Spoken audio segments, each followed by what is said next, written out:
আসসালামু আলাইকুম রহমতুল্লাহ বরকাত।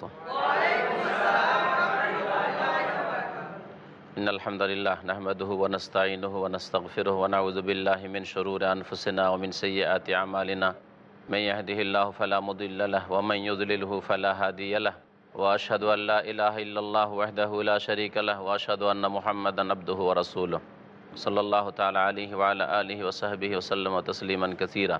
আম্মা বাদ, ফাউযু বিল্লাহি মিনাশ শাইতানির রাজীম। বিসমিল্লাহির রহমানির রহিম। আলিফ লাম মিম। তিলকা আয়াতুল কিতাবিল হাকীম হুদাম ওয়া রাহমাতাল লিল মুহসিনিন আল্লাযীনা ইউকিমুনাস সালাতা ওয়া ইউতুনাজ যাকাতা ওয়া হুম বিল আখিরাতি হুম ইউকিনুন উলাইকা আলা হুদাম মির রাব্বিহিম ওয়া উলাইকা হুমুল মুফলিহুন। সম্মানিত ভাতৃমণ্ডলী, আল্লাহ পাকের সমস্ত প্রশংসা যে আল্লাহ পাক আমাদের সৃষ্টি করেছেন এবং আমাদের হেদায়েতের জন্য আল কোরআনুল করিম নাজিল করেছেন।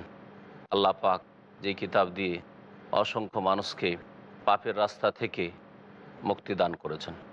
সালাত এবং সালাম নাজিল প্রিয় নবী সাল্লাল্লাহু আলাইহি ওয়াসাল্লামের ওপর, যিনি বিশ্বজাহানের জন্য রহমত স্বরূপ এসেছিলেন আল কোরআনুল করিম নিয়ে। আমাদের তাফসীর হবে সূরায়ে লুকমান থেকে। এই সূরার নাম হচ্ছে সূরায়ে লুকমান।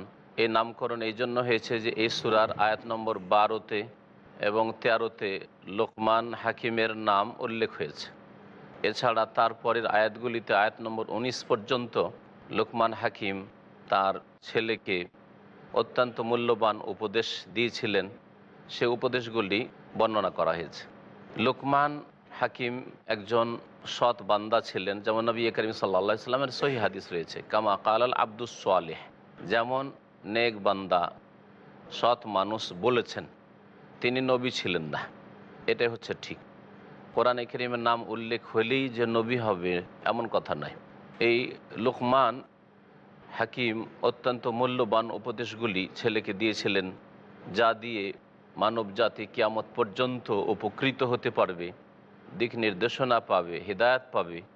সেই জন্য আল্লাহ পাক এই চমৎকার উপদেশগুলিকে পেশ করেছেন কোরআনে কারীম। এ সূরা বিষয়বস্তু হচ্ছে তাওহীদ এবং শিরক। আর মক্কি সূরা, রাসূলুল্লাহ সাল্লাল্লাহু আলাইহি ওয়াসাল্লামের মক্কি জীবনে এগুলি ছিল আসল বিষয়বস্তু। তাওহীদ, আল্লাহ পাকের একত্ব সম্পর্কে ঘোষণা এবং তার দলিল প্রমাণ যুক্তি পেশ করা। শিরক সবচাইতে বড় অপরাধ এবং যাদেরকে শরীক করা হয় তারা কিছুই ক্ষমতা রাখে না। পরকালে বিশ্বাস এবং আল্লাহ প্রদত্ত দিন জানার উপায় হচ্ছে রিসালাত, অর্থাৎ রাসূলুল্লাহ সাল্লাল্লাহু আলাইহি ওয়াসাল্লামের শিক্ষা মেনে চলা।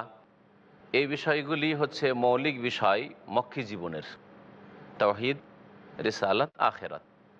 এই সূরার বিষয়বস্তু হচ্ছে তাওহীদ, আর তাওহীদের বিপরীত হচ্ছে শিরক। সবচাইতে বড় ইবাদত, সবচাইতে সুন্দর আমল হচ্ছে তাওহীদ, আল্লাহর একত্ব প্রতিষ্ঠা করা, আকীদায়, কথায়, কাজে। ওই রকমই ওর বিপরীত যেটা শিরক, সেটা সবচাইতে বড় অপরাধ। এ তাওহীদকে যারা মেনেছে তারা জান্নাতের পথে চলেছে, আর যারা তাওহীদকে অমান্য করেছে তারা চিরকালের জাহান্নামী সাব্যস্ত হয়েছে।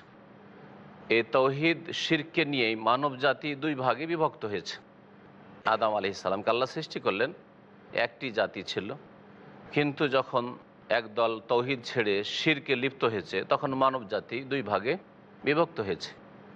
এই তাওহীদ আর শিরকের কারণে পৃথিবীতে তাওহীদের সাথে শিরক যখন দেখা দিয়েছে আর দেখা দেবে, আল্লাহ পাক জানেন মানব জাতি আল্লাহর তাওহীদের উপর থাকবে না, অধিকাংশই শিরকে লিপ্ত হবে। তাই আল্লাহ পাক রব্বুল আলামিন বিচার দিবস কায়েম করেছেন, যাতে তাওহীদ প্রতিষ্ঠাকারীদেরকে উত্তম বদলা দেওয়া হয়, আর যারা তাওহীদকে নষ্ট করেছে তাদেরকে শাস্তি দেওয়া হয় জাহান্নাম দিয়ে। আর এর জন্যই দাঁড়িপাল্লা কায়েম হবে নেকি গুনাহ মাপের। তাওহীদ অত্যন্ত গুরুত্বপূর্ণ বিষয়। যার তাওহীদ আছে, আল্লাহর একত্ব যার মধ্যে আছে, তার সমস্ত আমল কবুল হবে। পক্ষান্তরে যেই ব্যক্তি তাওহীদকে নষ্ট করবে সামান্য শিরক দিয়ে, তার কোনো ইবাদত বন্দেগী, কোনো ভালো কাজ আল্লাহর কাছে কবুল হবে না। শিরকের গুনাহ আল্লাহ কখনো মাফ করবেন না, কিন্তু তাওহীদ যদি ঠিক থাকে, শিরক মুক্ত থাকে, তো কোনো কালে হলেও একদিন আল্লাহ শাস্তি দিয়ে হলেও মাফ করবেন। আসি এখন আমরা তাফসীরের দিকে সরাসরি। আল্লাহ পাক রব্বুল আলামিন ইরশাদ করেছেন আলিফ লাম মিম। এই আলিফ লাম মিম এই ধরনের অক্ষরগুলি দিয়ে কোরআনে কারীম আমি আমার বাণী যা নাজেল করেছি, সুতরাং তোমরা এই আল কোরআনকে বিশ্বাস করো, যেটা আল্লাহ নাজেলকৃত কিতাব। তারপরে আর একটা দিকও এখানে আছে, সেটা হচ্ছে যে আরব মুশরিকরা এই রকমের বাক ভঙ্গিমা কোনোদিন দেখেনি। তাদের কাব্য রচনা ছিল, বড় বড় কবি ছিল তাদের মধ্যে, কিন্তু কথা শুরু করার শুরুতে এই রকম কিছু বিচ্ছিন্ন অক্ষর, আলিফ লাম মিম হা মিম ইত্যাদি, সত সিন মিম, এগুলি তাদের কাছে নতুন জিনিস ছিল। আর নতুন জিনিস মানুষকে আকৃষ্ট করে, প্রত্যেক নতুন জিনিস মানুষকে ভালো লাগে। এই জন্য আল্লাহ পাক রব্বুল আলমিন এই বাক ভঙ্গিমা আল্লাহ পাক রব্বুল আলমিন গ্রহণ করেছেন, অবলম্বন করেছেন কোরআনে কারীমের বিভিন্ন সূরার শুরুতে। আল্লাহ পাক ইরশাদ করেছেন তারপরে এই কোরআনে কারীমের কথা, কারণ তৌহিদ মানব জাতিকে আল্লাহ পাক জানিয়েছেন, আর শিরক থেকে সতর্ক করেছেন তার আয়াতের মাধ্যমে, তার বিধানের মাধ্যমে। তিলকা আয়াতুল কিতাবিল হাকিম, এগুলি হচ্ছে প্রজ্ঞাময় কিতাবের আয়াতসমূহ। যে আয়াতগুলি শোনাচ্ছি তোমাদেরকে, আমি নাজিল করছি, সেই আয়াতগুলি এমন এক কিতাব থেকে নাজিল করা হয়েছে যাতে হেকমত ভরা আছে। আল্লাহ পাকের সৃষ্টিতেও হেকমত রয়েছে, আল্লাহ পাকের শরীয়তেও হেকমত রয়েছে। এই জন্য আল্লাহ পাক রব্বুল আলমিন তার সৃষ্টিতেও হাকিম, প্রজ্ঞাবান, আর তার শরীয়তের বিধান নাজেল করাই, দান করাই, রাসূল প্রেরণের ক্ষেত্রেও আল্লাহ পাক হাকিম, প্রজ্ঞাবান। হুদাম ওয়া রাহমাতাল্লিল মুহসিনিন, এই কিতাবে হিদায়াত রয়েছে, দিক নির্দেশনা, রাস্তা দেখায়। ও রাহমাতান, এবং এতে রয়েছে রহমত, আল্লাহ পাকের করুণা সৎকর্মশীলদের জন্য। এতে রহমত রয়েছে সৎকর্মশীলদের জন্য, এতে দিক নির্দেশনা রয়েছে। তারাই গন্তব্য স্থানে, জান্নাতের রাস্তায়, ইহকাল পরকালের সুখের রাস্তায় লাগতে পারবে। আল্লাহ মুহসিনিন বলেছেন। মুহসিন মানে হচ্ছে এহসানকারী, সৎকর্মশীল যার ভাব অর্থ করা হয়। এহসান দুই প্রকার, এক হচ্ছে এহসান মা আল্লাহ, আল্লাহ পাকের হকের ক্ষেত্রে নিষ্ঠাবান হওয়া, একে এহসান বলা হয়। দ্বীনে ইসলামের সর্বোচ্চ স্তর হচ্ছে এহসান। ইসলাম, তারপর ইমান, তারপর এহসান। নবী করিম সাল্লাল্লাহু আলাইহি সাল্লামের হাদিস রয়েছে, জিবরাইল আলাইহিস সালাতু সালাম যে প্রশ্ন করেছিলেন কয়েকটি প্রশ্ন, তাতে এই তিনটি প্রশ্ন ছিল, আখবিরনি আনিল ইসলাম, আখবিরনি আনিল ঈমান, ও আখবিরনি আনিল ইহসান। এগুলিকে দ্বীনের স্তর বলা হয়েছে।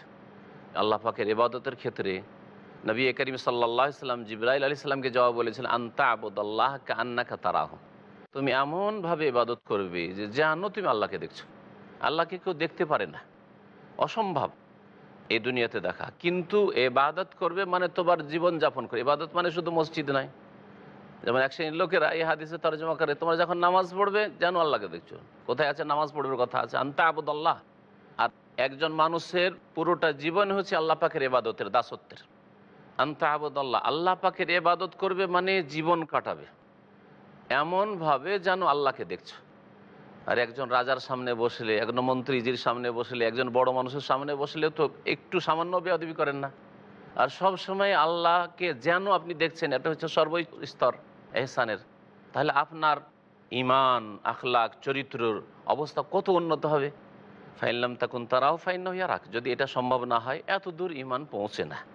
তাহলে কমের পক্ষে এতটা মন মগজে সবসময় বসিয়ে রাখবে যে ফাইন্না ইয়ারাক, আল্লাহ পাক তোমাকে দেখছেন, সব সময় দেখছেন। আলাম ইয়ালাম বিআন্না আল্লাহ ইয়ারা, মানুষ কি চিন্তা করে না যে আল্লাহ দেখছেন সব সময়? আরে আল্লাহর ক্যামেরা লাগানো আছে। উপরন্তু আল্লাহর ক্যামেরা মানে মালায়েকা কেরামান কাতিবিন, এই ক্যামেরা। মানুষের ক্যামেরাকে ভয় করে একটু অবৈধ হাত বাড়াবেন না আপনি, যদি কোথাও ক্যামেরা লাগানো থাকে, তাই না? সামান্য অন্যায় কাজ করবেন না, অথচ মানুষের ক্যামেরা লাগানো আছে কোথাও। রব্বুল আলমিনের ক্যামেরা লাগানো আছে ডানে বামে। উপরন্তু আল্লাহ পাক স্বয়ং সব কিছুই দেখছেন। লা তাখফা মিনকুম খাফিয়া, কোনো কিছু গোপনে থাকতে পারে না। এই বিষয়গুলির ঈমান মজবুত হলে মানুষ একেবারে সৎ হয়ে যায়, গোনা পাপ হতেই পারে না প্রথমে। আর যদি বাই চান্সে কখনো হয়ে যায়, পদস্খলন ঘটে যায়, শয়তান বিভ্রান্ত করে দেয়, তাহলে সাথে সাথে দ্রুত তওবা করবেন, ফিরে আসবেন। তো মুহসিনিন, এই মুহসিনের এক অর্থ যারা এই রকম আল্লাহ পাকের সৎকর্মশীল বান্দা। আর ইহসান মাল ইবাদ, বান্দার সাথে ইহসান হচ্ছে মানব জাতির সাথে সদ্ব্যবহার করা, মুসলিম হোক আর অমুসলিম হোক, মানুষ প্রত্যেক মানুষের সাথে সদ্ব্যবহার করা। আর যত ঘনিষ্ঠ হবে তত বেশি সেই ব্যক্তি আপনার সদাচরণের বেশি অধিকারী। এই জন্য সবচাইতে বেশি সদ্ব্যবহারের অধিকারী হচ্ছে বাপ মা, স্ত্রী, ছেলে মেয়ে, আত্মীয় স্বজন, আপনজন, পাড়া প্রতিবেশী, যারা আশেপাশে সবসময় থাকে, যাদের সাথে চলাফেরা হয় কর্মক্ষেত্রে, চাকরির ক্ষেত্রে, শিক্ষার ক্ষেত্রে, ছাত্র জীবনে। মোহসেনিন, আল্লাহ পাক বলছেন মোহসেনিনদের গুণ হচ্ছে, এখানে 3টি আল্লাহ উল্লেখ করেছেন, কিন্তু এরকম বহু গুণ রয়েছে। 3টি বলে দিয়ে ইঙ্গিত করা হয়েছে এরকম ভালো গুণগুলি হচ্ছে সৎকর্মশীলদের। আল্লাযিনা ইয়াকিমুনাস সালাহ, যারা 5 ওয়াক্ত সালাত কায়েম করে, ওয়া ইউতুনাজ যাকাত, যাকাত প্রদান করে, ওয়া হুম বিল আখিরাতি হুম ইউকিনুন, আর তারা পরকালে দৃঢ় বিশ্বাস রাখে। এখানে অল্প সময়ের বিরতি দিয়ে আমরা আমাদের আলোচনার দিকে আবার ফিরে আসছি।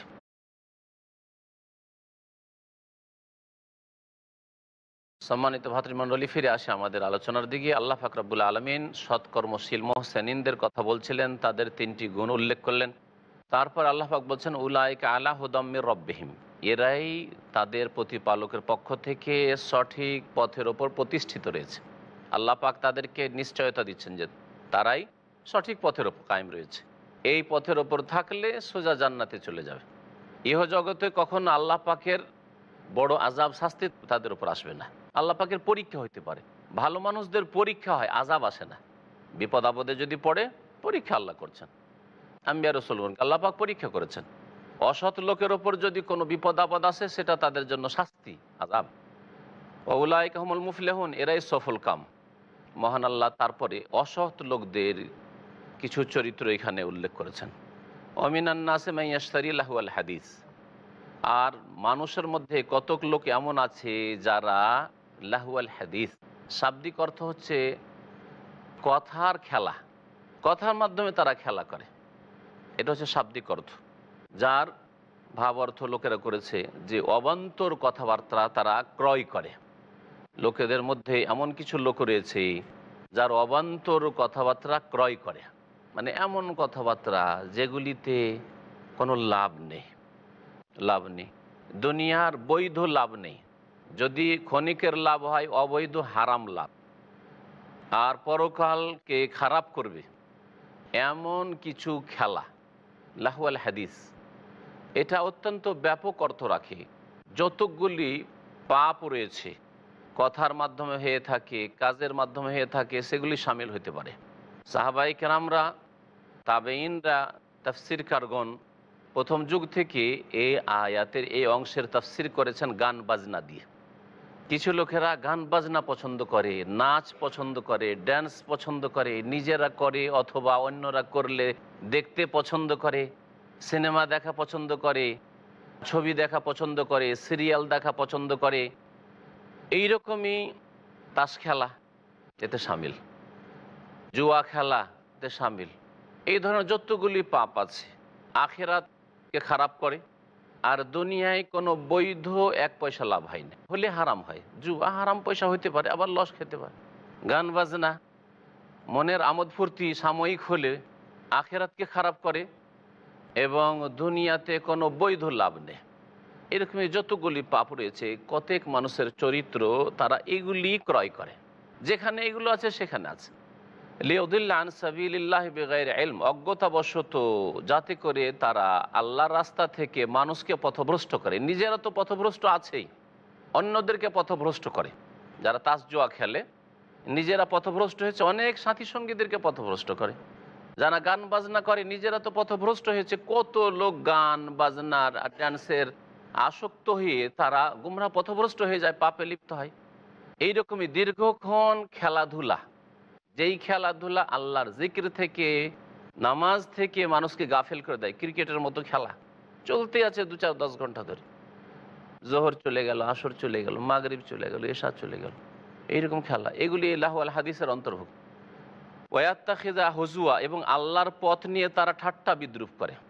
আবার কেউ যদি আল্লাহর পথে থাকে, ভালো মানুষ, মমিন, আল্লাহর দিনের কাজ করে, তাদেরকে নিয়ে ঠাট্টা করে। মুসল্লি হয়ে গেছে বেশি, হ্যাঁ, কি অভদ্র, টাকনার ওপর কাপড় পরে। আজকালকার যুগে আবার টাকনার ওপর কাপড় পরে, দাঁড়িয়ে নিয়ে ঠাট্টা। ইসলামী বিধিবিধান নিয়ে ঠাট্টা। এটা হচ্ছে বদ প্রকৃতির লোক যারা পাপে ডুবে থাকে তাদের চরিত্র। উলাইকা লাহুম আযাবুম মুহিন, তাদের জন্য বড়ই লাঞ্ছনাকর শাস্তি রয়েছে। ওয়াইদা তুতলা আলাইহি আয়াতুনা ওয়াল্লা মুস্তাকবিরা, আর যখন আমার আয়াতগুলি তাদেরকে পড়ে শোনানো হয় তখন তারা ফিরে চলে যায়। ওয়াল্লা মুস্তাকবির, অহংকার বশত, অহংকার বশত পিঠ ফিরিয়ে চলে যায়। কাআল্লাম ইয়াসমাআহা, মনে হচ্ছে যে শুনেইনি যেন। কাআন্না ফি উযনাইহি ওয়াকরা, আর মনে হয় যেন তাদের কানে বধিরতা আছে। ওয়াকরুন মানে বোঝা, কানের উপর বোঝা মানে ঠসা, কানে কিছু ঢুকিয়ে দেওয়া হয়েছে, এমন কিছু ঢুকিয়ে দেওয়া হয়েছে যে শুনেই না, যেন শোনেও শোনে না। বরং কাফের মুশরিকদের কানে যদি কোরআন আওয়াজ যেত তারা চিৎকার করতো, লা তাসমাউ লিহাযাল কোরআন, কোরআন শুনিও না। অন্যদেরকেও নিষেধ করতো, ওয়াল গাউফি, হইচই করো, চিৎকার করো, লাআল্লাকুম তাগলিবুন, তাহলে জিততে পারবে তোমরা, না হলে জাদু লেগে যাবে তোমাদেরকে। ফাবাশশিরহু বিআযাবিন আলিম, আল্লাহ বলছে যারা আমার বিধান শুনেও শোনে না আর আমল করে না, সংশোধন করে না, তাদেরকে বড় যন্ত্রণাদায়ক শাস্তির সুসংবাদ শুনিয়ে দাও। পক্ষান্তরে মুমিনদের জন্য পুরস্কার রয়েছে। আল্লাহ বলছে ইন্নাল্লাযীনা আমানু ওয়া আমিলুস সালিহাত, আল্লাহ পাকের বাক ভঙ্গিমা কোরআনে কারিমে যখনই অসৎ লোকদের কথা আল্লাহ বলেছেন তারপরে সৎ লোকদের কথা বলেছেন, যাতে অসৎ লোকেরা সাবধান হয় আর সৎকর্মশীলরা আশ্বাস হয় যে আমরা ভালো কাজ করছি, আল্লাহ পাকের কাছে উত্তম বদলা আমাদের রয়েছে। যখনই আল্লাহ জান্নাতের কথা বলেছেন, জাহান্নামের কথা বলেছেন, যদি আগে কথা আলোচিত হয় পরে জান্নাতের কথা এসছে, যাতে মাপকাঠিটা ঠিক থাকে আল্লাহ পাক রব্বুল আলামিনের কথাই। মানুষ একেবারে বিনা কর্মে বিনা আমলে উচ্চ আকাঙ্ক্ষা না করে, আরে মুসলিম তো আছি, নামাজ না পড়লে কি হবে, জান্নাত তো পাবো, এরকম উচ্চ আকাঙ্ক্ষা, অবৈধ আকাঙ্ক্ষা যেন না থাকে।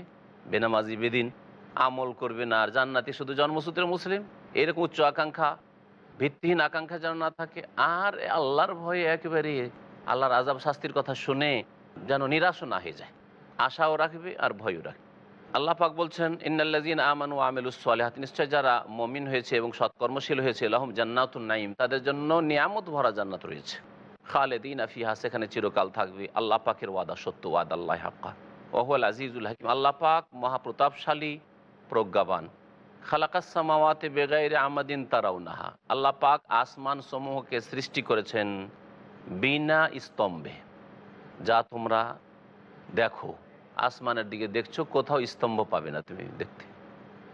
ওয়াল কাফিল আরদে রাওয়াসিয়া, এবং আল্লাহ পাক পৃথিবীর ওপর বড় বড় পর্বতমালা স্থাপিত করে দিয়েছেন। আনতামিদা বেকুম, আনতামিদা বেকুম মানে লে আল্লাহ আনতামিদা বেকুম, যাতে করে এই পৃথিবী তোমাদেরকে নিয়ে নড়াচড়া না শুরু করে দেয়। আল্লাহ পাক যখন এই পানির ওপর ভূমিকে, জমিনকে সৃষ্টি করলেন, তখন জমিন স্থির নয়, অস্থির, নড়াচড়া করছে, বসবাসযোগ্য নয়, মানুষের বাড়িঘর তৈরি করার যোগ্য নয়। আল্লাহ পাক তখন স্থির করার জন্য বড় বড় পর্বত পাহাড় সৃষ্টি করলেন এই জমিনের উপর। তাই আল্লাহ পাক বলছেন তারপরে ওয়াবাসসা ফিহা মিন কুল্লি দাব্বা, এবং এই পৃথিবীর বুকে বহু প্রকারের অসংখ্য আল্লাহ প্রাণী সৃষ্টি করলেন না, ছড়িয়ে দিলেন। একই এলাকায় একত্রিত না, সারা বিশ্বে ছড়িয়ে আছে। ওয়ানজালনা মিনাস সামাই মাআন, এবং আকাশ থেকে আমি বৃষ্টি বর্ষণ করেছি। ফাআমবাতনা ফিহা মিন কুল্লি যাওজিন কারীম, এবং এই ভূমিতে আমি নানান রকমের কল্যাণকর উদ্ভিদ সৃষ্টি করেছি। যাওজিন মানে নানান রকমের, বহু রকমের। আল্লাহ পাক রব্বুল আলামিন শস্য, বহু রকমের ফলমূল, আর সেগুলি কল্যাণকর, আপনার আমার কাজে আসছে, আল্লাহ পাক রব্বুল আলামিন সৃষ্টি করেছেন। আল্লাহ বলছেন হাযা খালকুল্লাহ, এ হচ্ছে আল্লাহ পাকের সৃষ্টি। ফাআরুনি মাজা খালাকাল্লাযীনা মিন দুনিহি, আল্লাহ ছাড়া যেসব উপাস্য তোমাদের রয়েছে দেখাও তো তারা কি সৃষ্টি করেছে। ফাআরুনি, আমাকে দেখাও, মাজা খালাকাল্লাযীনা মিন দুনিহি, আল্লাহ ছাড়া অন্য যারা রয়েছে তারা কি সৃষ্টি করেছে, একটা দুটো দেখাও তো।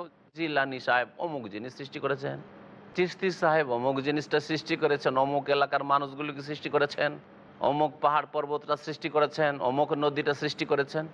বালি যালিমুনা ফি যালালিম মুবিন, বরং যারা জালেম, আর সবচেয়ে বড় জালেম হচ্ছে যারা শিরক করে, তারা এরা সুস্পষ্ট গুমরাহিতে রয়েছে।